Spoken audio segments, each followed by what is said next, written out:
Hello, my name is Kathy Curtis, and this is a presentation by the Quebec Anglophone Heritage Network. I'm standing in Stanstead County in the eastern townships of Quebec.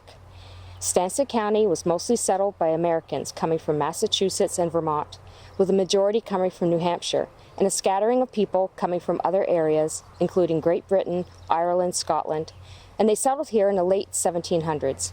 And many of the earlier settlers came to clear the land for farming. At the time, the county was mostly forest, but with the promise of rich soil for farming, a vast majority of it was cleared.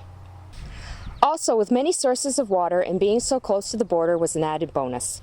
The first settlers with family names such as Cass, Manser, Curtis, Smith, Morrow, Heath to name a few, they're all listed on the Pioneer Monument located near Dufferin Heights in Stanstead East, near the Dufferin Heights Golf Course. The villages of Stanstead County include Stanstead, Rock Island, Ayrescliff, Ways Mills, and Dixville to name a few. I'm going to tell you about one of our most interesting citizens of Stanstead County, who left his mark in our history. His name doesn't appear on the Pioneer Monument, but he is one of our legendary characters. Today, I'm in Stanstead East at the Crystal Lake Cemetery, and I'm standing near the Montle family plot. I'm going to tell you a dreadful story that involves the two Montle brothers, John and George Sumner Montle, and the murder at Sunnybrook Stock Farm. But first, let me set the stage for the tragic story. Crystal Lake Cemetery is not far from what used to be Sunnybrook Stock Farm. The farm was once owned by the Pierce family, who also owned Sunnyside Castle, a grand mansion that stood at one time at the farm property. In the early 1900s, James and Emma Montle moved their family from Stanbridge East in Missisquoi County and bought the farm from the Pierce family. They brought with them 7 children: Jenny, Ethel, John, George Sumner, Clifford, Frederick, and Guy, who was killed on Flanders Fields in 1918. The Montles moved here for 2 reasons. 1, so that the children could be educated at Stanstead College, and 2, so that Father James could fulfill his lifelong dream of being a farmer. The Sunnybrook Farms farmhouse was actually at one time the horse barn and carriage house that went with the mansion. The farm was located east of what was Willow Lane in Stanstead. The oldest son of James and Emma Montle was John. He was educated at Stanstead College and graduated from their business school and later from law school in Quebec City. He came back to the area and joined a law firm in Sherbrooke, before opening his own firm in Rock Island. In the early 1920s, John bought the farm from his father before his death in 1926. John was known for his prize Holsteins and all along continuing to serve as local lawyer. John was a member of the Masonic Order and was a member of the Golden Rule Lodge here in Stanstead, and a lifelong member of Centenary United Church. John never married or had children. His brother, George Sumner Montle, was known to most as Sumner. We can say that Sumner was a lost soul. He was also educated at Stanstead College, and his first employment was the Eastern Townships Bank, where he worked for about 6 years, after losing his job due to errors in his work. Sumner enlisted in 1915 in the 5th Canadian Mounted Rifles, but was quickly discharged as being medically unfit at the age of 30. A year later, he joined the 177th Battalion, but again was discharged for the same reason. While in the Army, it was discovered he had contracted syphilis 6 to 8 years earlier and had never been properly treated at 4 different hospitals around the province, including Sherbrooke Hospital. Syphilis untreated causes many health issues, including vision and hearing loss, dementia, insanity, and untimely death. After Sumner's second discharge from the Army, he secured employment with the U.S. Merchant Marines, only to be struck down with the flu, which made it necessary to be hospitalized. It is documented that Sumner was a patient at the time of his father's death in 1926 at the New York State Hospital for the Insane. I suspect that during this time he suffered from the flu, the discovery of his mental issues came to light. When Sumner left the hospital, he returned home to Stanstead, but only for a brief period of time. He went west and joined the American Army, and for 2 years served in Panama, where he had an attack of malaria, which sent him to the Walter Reed Hospital in Washington, D.C. Sumner gained employment after that in 3 different states. I'm not able to find out what Sumner did during this period of time, but court papers list various jobs. In 1933, Sumner came back to Sunnybrook Farm for good. His brother John allowed him to start a chicken and egg business, giving him free room and board. But Sumner never seemed content with any progress he made in life. He appeared quick-tempered and very absent-minded, with added spells of depression. This, of course, was due to the side effects of his untreated disease. In 1941, John Montle, lawyer and farm owner, hired widow Mrs. Amy Geer Moranville, recent widow of George Moranville of Fitch Bay, Quebec, about 20 kilometers from Stanstead. George had passed away in April of 1940 at the age of 96. Amy was his second wife and married him later in life. Since there was such a large difference in age between the couple, Amy being 34 when they married and George 76, this left Amy a widow in her early 50s. 3 children were born to the Moranvilles, Virginia, Betty, and Kimball. A housekeeping and cooking job would be perfect for a woman left with 3 children to support. Finding a job working for 2 bachelors must have seemed perfect at the time, but it turned out to be the biggest mistake of her life. Sumner, after a bit of time, took a great interest in Amy, taking her for meals and for shows and long walks. It did not take long for Sumner to feel serious about Amy, and he made it very clear he wanted to marry her. Unfortunately, Amy had no interest. Being recently widowed, I wonder if she saw signs of Sumner's mental illness. Here's where the story takes a grim turn for the worse. On a hot July day, Sumner appeared very agitated at lunchtime. Amy told Sumner that the cream had turned sour and it needed to be replaced.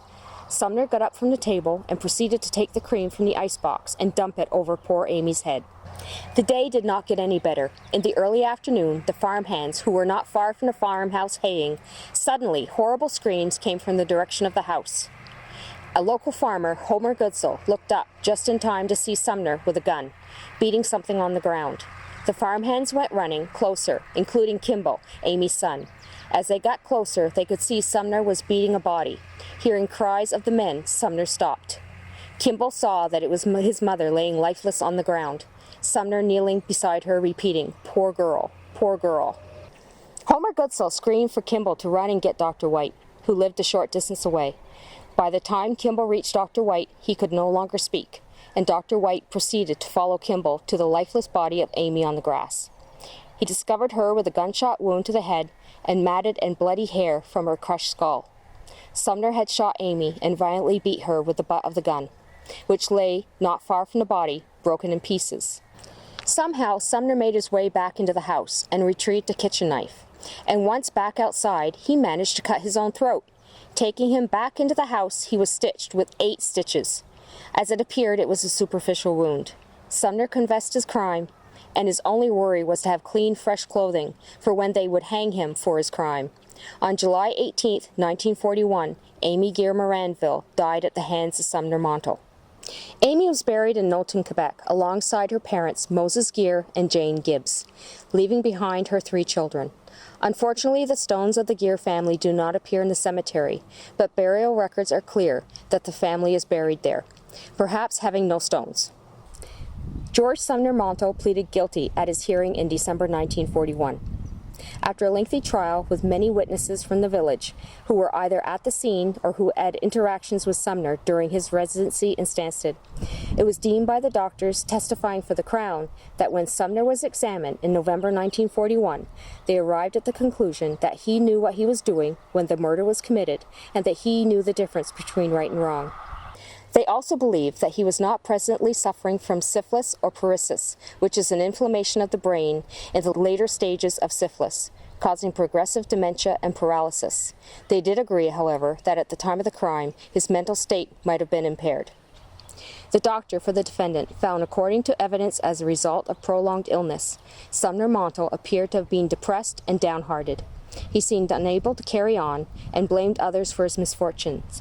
He was upset by small difficulties and experienced incredible fits and excess of rage, which caused him to commit violent acts. Again, the possible cause for his mental state would have been directly connected to his suffering from syphilis. On December 14, 1941, George Sumner Montle was convicted of murder of Amy Geer Moranville and was to be hanged on March 20, 1942. But this is not the end of the story. The people of Stanstead felt that although this was a horrible crime, that Sumner should not hang. The commutation of sentence was gathered by townspeople, resulting from signatures from all walks of life, including letters of support from John Montle expressing the deep sorrow this crime had caused his family, and from J.D. McFadden, director of Stanstead College Business School. The Stanstead Journal announced in the issue of March 26, 1942, the sentence of death imposed upon George Sumner Montle by Judge Hector Verrett in the Criminal Court of Sherbrooke for the slaying of Amy Geer Moranville, July 18, 1941, was commuted to one of imprisonment for life by Justice Minister, the Honourable Louis Saint Laurent, later the Prime Minister of Canada. The prisoner hereafter will be confined to the insane ward of the St. Vincent de Paul Penitentiary. The last part of Sumner's story is a mystery.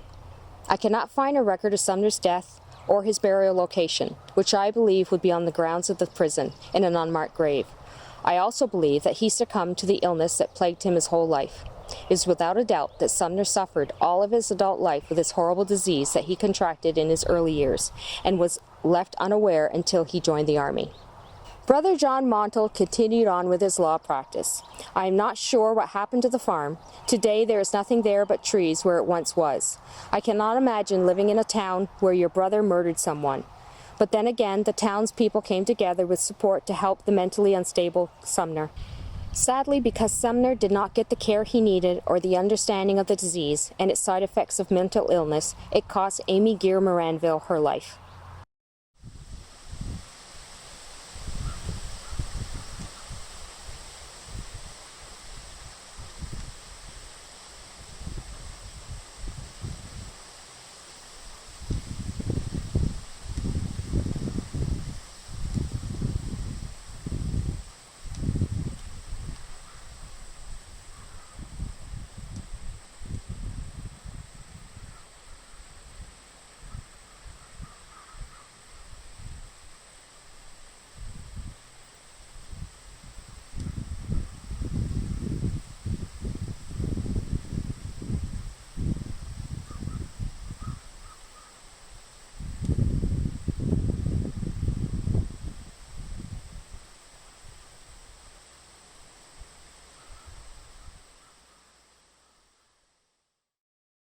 Facebook page. Oh my God, yes!